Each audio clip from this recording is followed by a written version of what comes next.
Muitos cristãos aflitos ao ver o Lula na frente. A pergunta é, e agora? O que será de nós? O que nós podemos fazer? Curta, comente, se inscreva, bora para mais um vídeo. Ora, a primeira coisa a se dizer sobre essas eleições, sobre o primeiro turno, é que muitos candidatos de direita foram eleitos para o Senado, 8 do PL, 15 apoiados pelo Bolsonaro. Governadores foram 8 já no primeiro turno e espera-se que mais 8 sejam eleitos no segundo. Ou seja, mesmo que o Lula ganhe, ele terá uma frente ali de direita que não irá permitir tão facilmente assim que suas agendas sejam implantadas. Outra coisa muito interessante a se dizer sobre esta eleição, sobre esse primeiro turno, são os institutos de pesquisa, né? Eles são incompetentes ou criminosos. Tarcísio, né, era apresentado lá atrás com 31% das pesquisas, mas venceu o primeiro turno com 42% dos votos. Do Bolsonaro,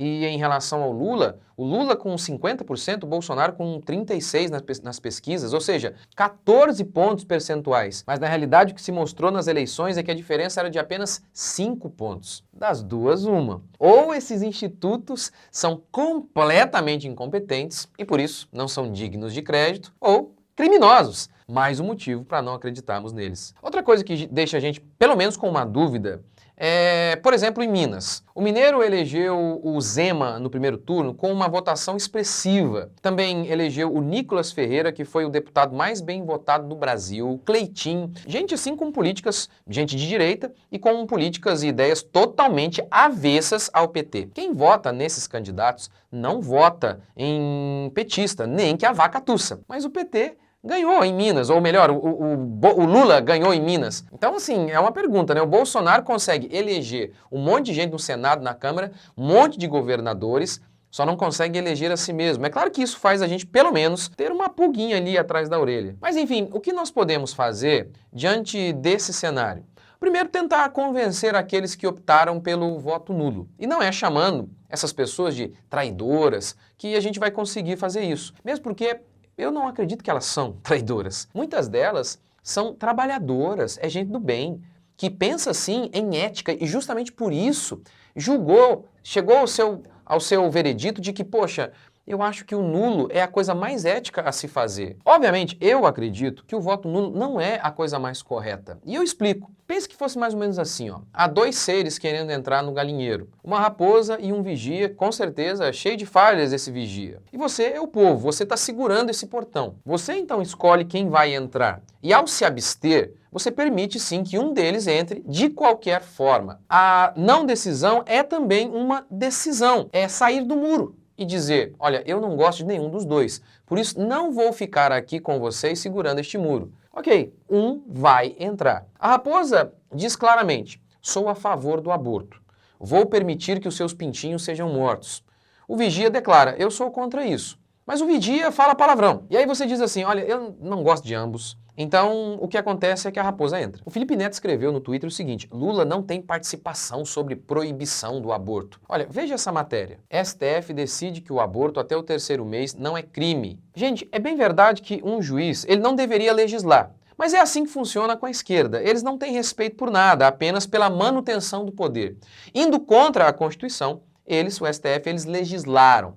Tá, mas diante desse Supremo mesmo, acima de tudo e de todos, todo-poderoso, quem coloca os juízes lá? O presidente. Esses que votaram, ou melhor, que legislaram aí, a favor do aborto, foram colocados lá pela esquerda, pelo Lula, pela Dilma. Então, vamos pintar outra cena. A raposa, ela rouba. Você sabe que ela rouba. Ela foi pega em flagrante, roubando com 300 mil testemunhas. Foi condenada em 3 instâncias. E você sabe, o roubo gera morte. Afinal, o dinheiro que ia para a saúde vai agora para os projetos de poder do PT. Vai para ditaduras, vai para sítio e triplex. O vigia, ele tem um problema, na visão daqueles que votam nulo, né? Ele geriu mal a pandemia e assim foi responsável por mortes. Acreditam aqueles que veem no Bolsonaro uma administração incorreta durante a pandemia. Eu acho que, apesar dos erros inevitáveis diante de uma situação complexa como essa, eu acho que ele foi bem. Mas, mesmo para quem acha que ele geriu mal, é bem diferente, sabe, tomar decisões erradas do que roubar, o que é uma atitude deliberada a favor da morte. Então você tem aqui um candidato que, por um lado, se você acredita que ele geriu mal, sim, ele é responsável por mortes.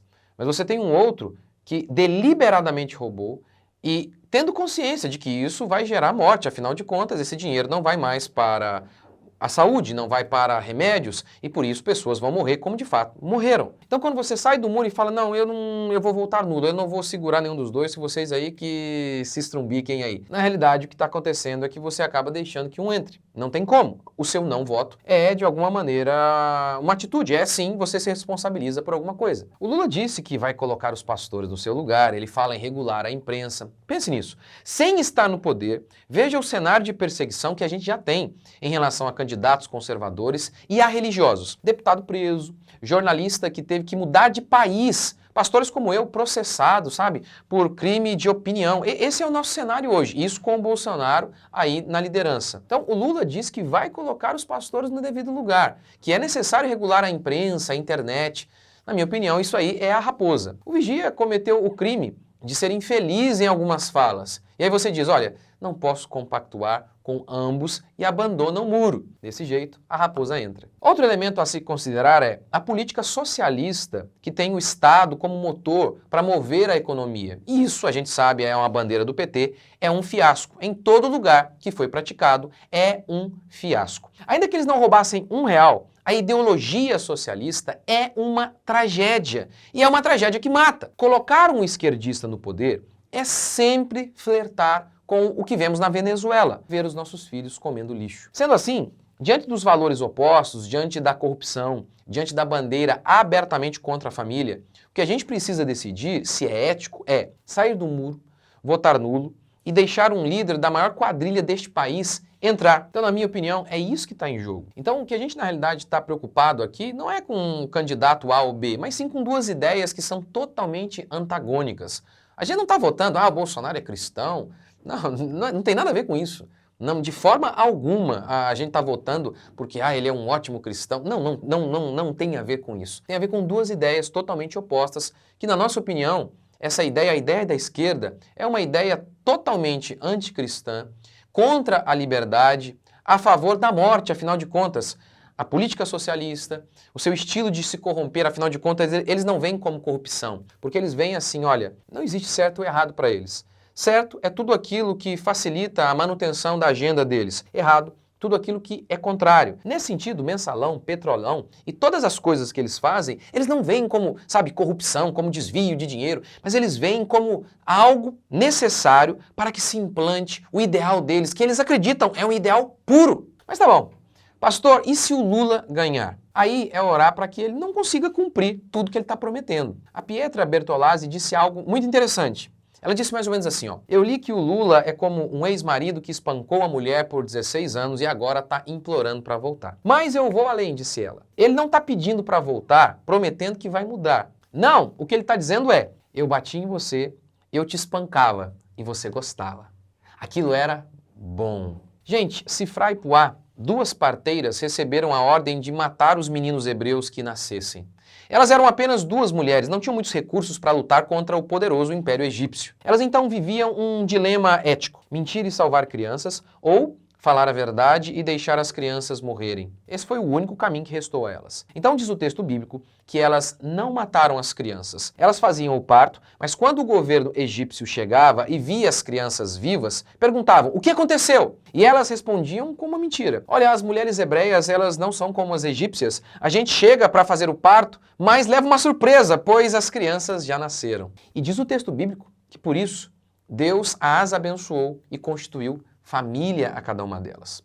Eu acho que o Bolsonaro é uma mentira, diz aquele que está pensando em votar nulo. Olha, eu acredito que não, eu acho que o Bolsonaro é um bom presidente, imperfeito, obviamente, com várias falhas, mas eu entendo as pessoas que não veem o Bolsonaro como eu vejo. Agora, o problema que eu acho que a gente tem que discutir mesmo é isso aqui. O Bolsonaro, ele é a única alternativa hoje ao Lula. O que é mais ético? Deixar as crianças morrerem ou apoiar alguém que você considera não ser o melhor, nem o mais justo? E na minha opinião, deixar o Lula voltar é sempre correr o risco de que isso aqui vire uma Venezuela. Então, que façamos o que é correto agora no segundo turno, à luz do entendimento que temos da Escritura, seguindo a nossa consciência e nos lembremos, Deus é soberano. No dia 30 de outubro, no dia da votação do segundo turno, Deus não vai perder o controle do mundo.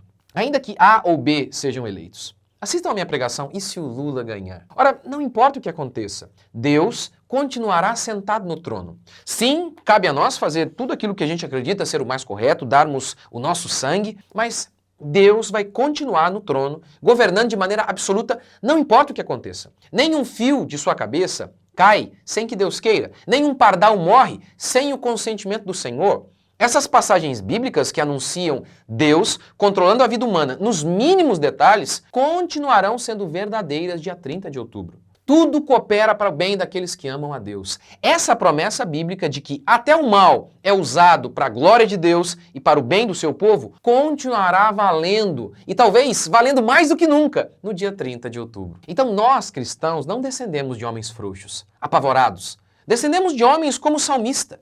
Os que confiam no Senhor são como os montes de Sião que não se abalam, mas permanecem para sempre.